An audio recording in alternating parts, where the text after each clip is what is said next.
As we begin this session, we'll be looking at financial statement ratios, which are simply a relationship between two financial statement amounts stated as a percentage, as perhaps net income over common stock. One set of these ratios are what we call liquidity ratios. Liquidity ratios assess the ability of a company to meet its immediate or short-term financial obligations. In other words, do I have cash to pay my bills? There are four key liquidity ratios. One is the current ratio. Second is the acid test ratio. Third is the inventory turnover ratio, which you've already done in Chapter 7, and the accounts receivable turnover ratio. Let's go ahead and take a look at Robin's Boutique.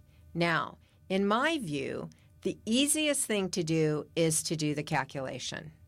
The harder thing to do is to understand what the calculation has told you. So in this particular case, we see here that the calculation is current assets divided by current liabilities. So this represents the formula for the current ratio. Current assets divided by current liabilities. So in this particular case, in Robin's Boutique, the assets were $510,000, and that's the current, those due in 1 year or less, divided by those liabilities due in 1 year or less.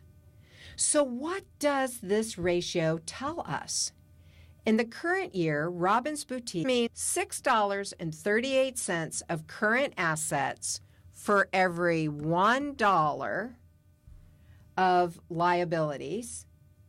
And in the year before, it had $7.09 for every dollar of current liabilities.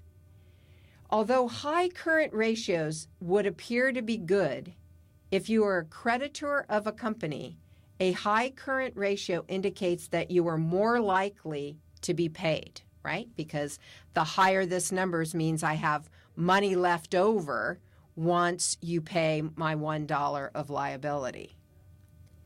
Historically, though, we have issues that, if it's very high, may indicate that a company holds too much cash, too much accounts receivable, or too much inventory.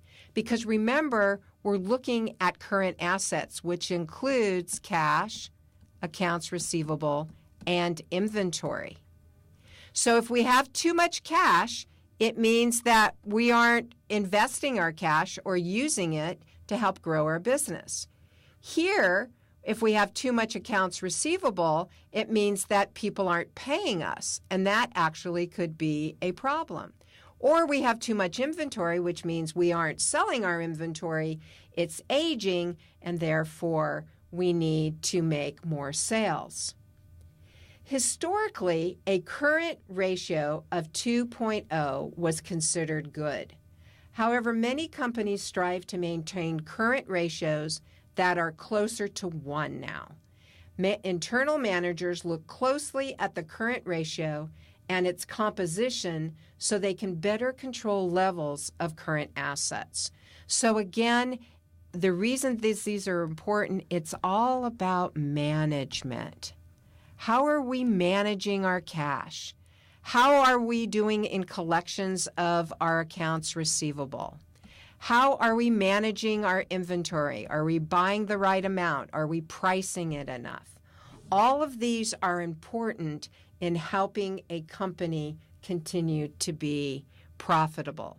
So next, let's go ahead and take a look at the acid test ratio, which is similar to the current ratio, except for it does something just a little bit different. You'll see that we have quick assets now instead of current assets.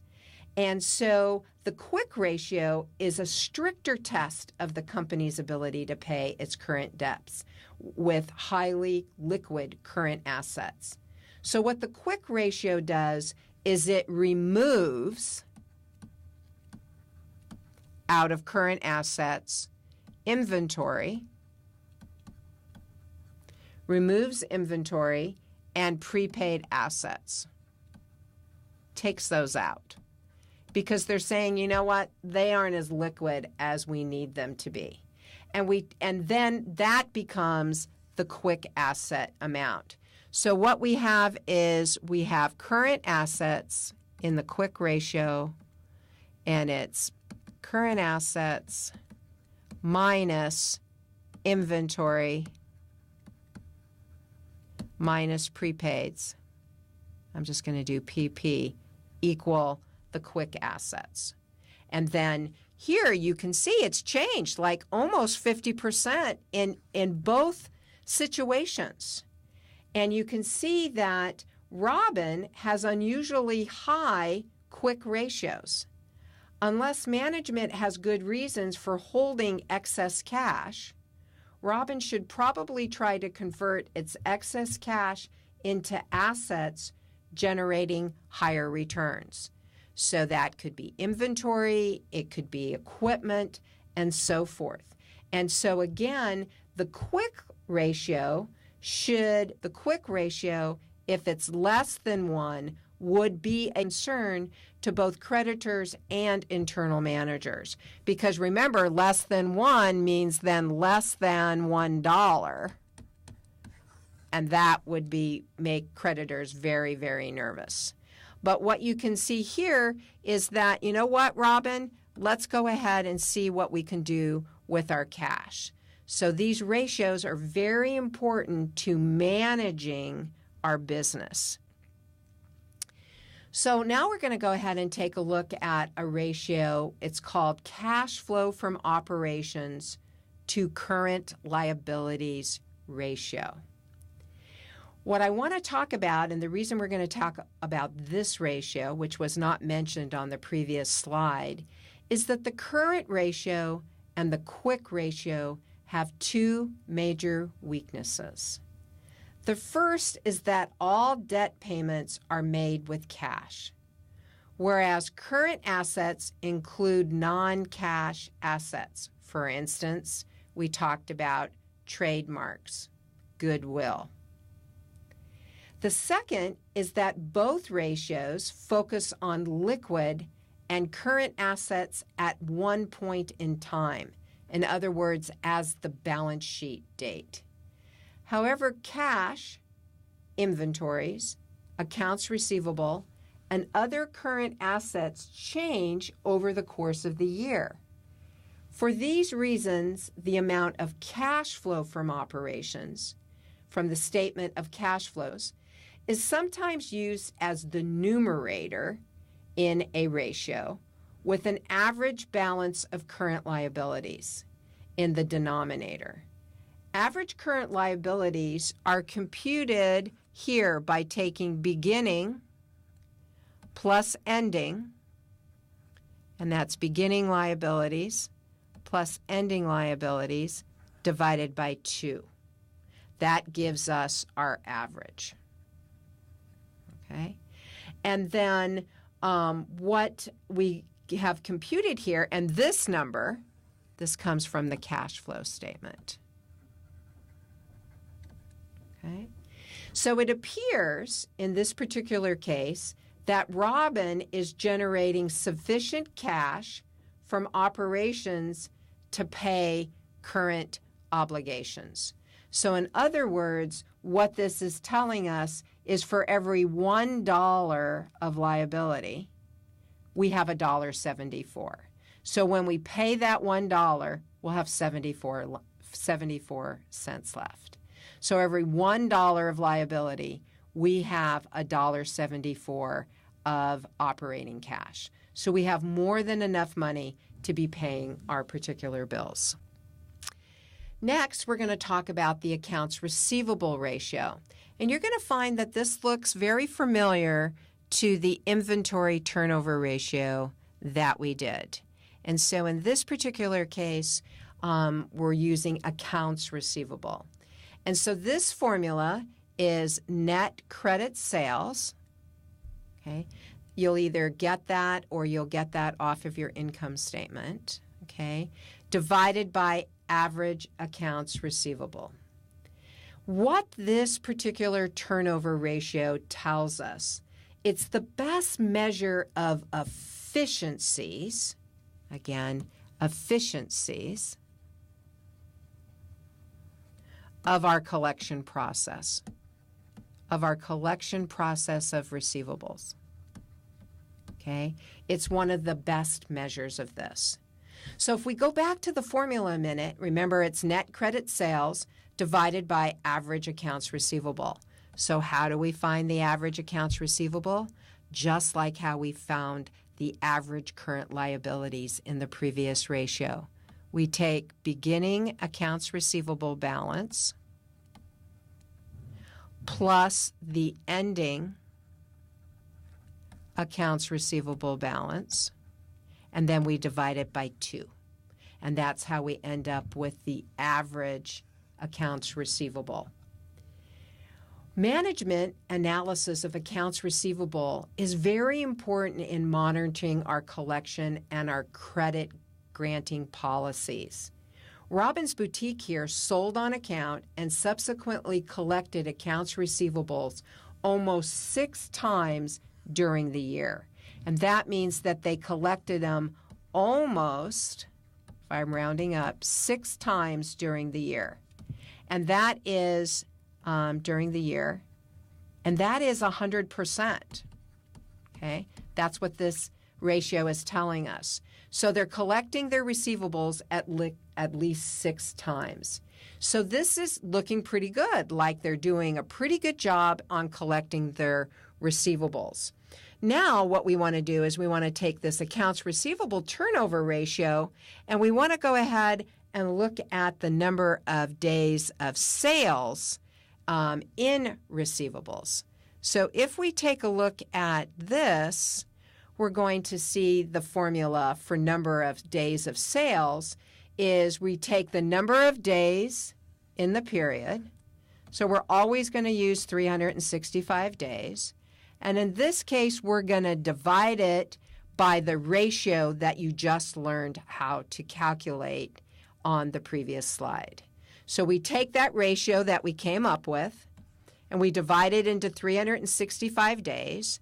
And you can see here that the ratio tells us that the average time, so we're going, again, average time to collect sales on account was 63.15 days.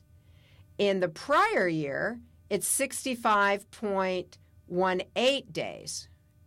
Actually, that's reversed. Is this the amount of time of sales acceptable, do you think? So let's think about that for a minute. You have to think about the industry and so forth. And the answer to that is it depends. It depends on the credit policy of a particular business and on the industry standards. If the accounts are due in 30 days, the collection period of 60 is not good, right? If your contract was 30 and they're giving it to you in 60, then that's not good. If the credit policy allows for 60 days, then it's in line with the existing policy. Large retailers often have collection periods of less than 1 week. That's not true when you look at Hewlett-Packard. Our collection period is 45 to 60 days. Remember, the longer your customers hold on to your money, the less money you have to run your particular business. Now, let's talk about the inventory turnover ratio. And for many of you, this should be a review. We did inventory turnover ratio and days of inventory at the end of Chapter 7. So the inventory turnover ratio is an analysis of inventory similar to what we just did to accounts receivable.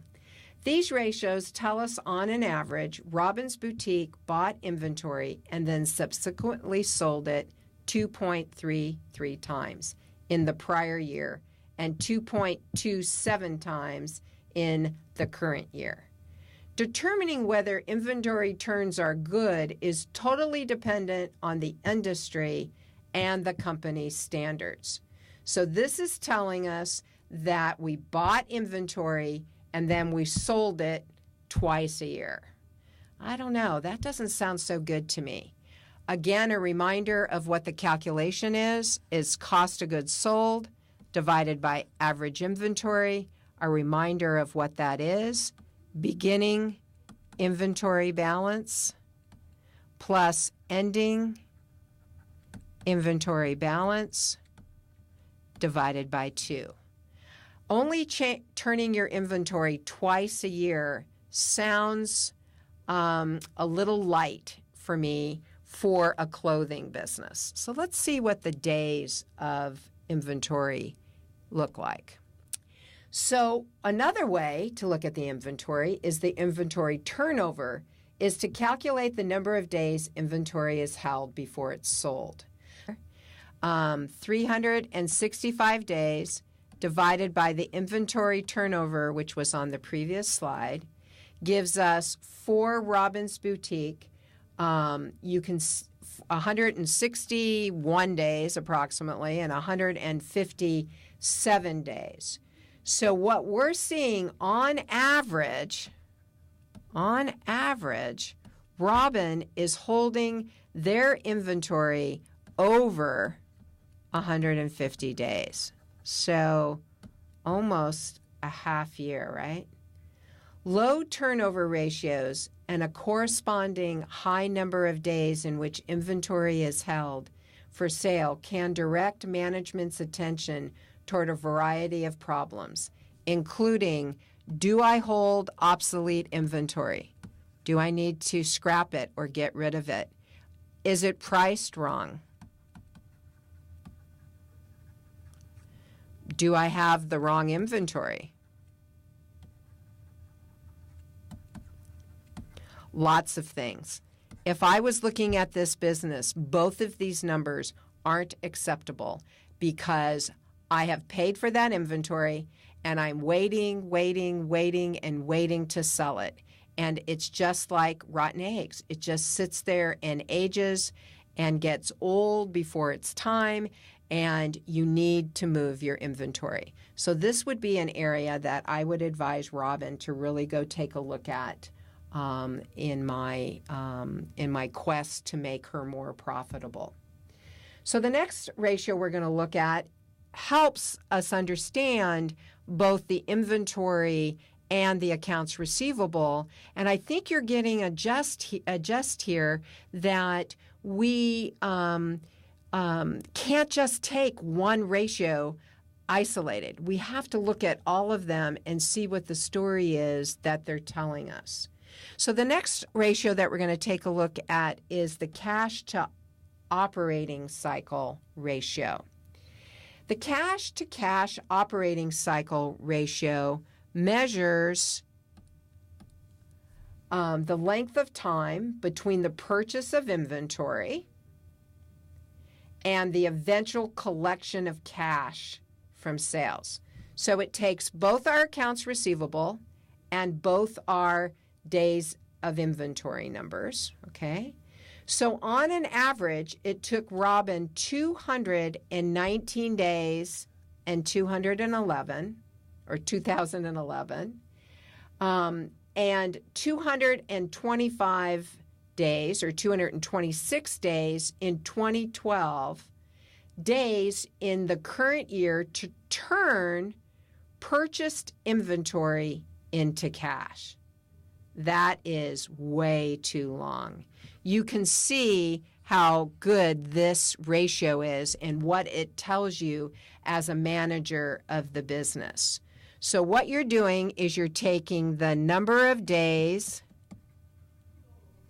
in inventory, number of days in AR, and you can see here both of those combined, okay, are causing me to not sell my inventory or get cash or to turn both of those into cash 226 days way, way too long. Now let's go ahead and take a look at solvency ratios.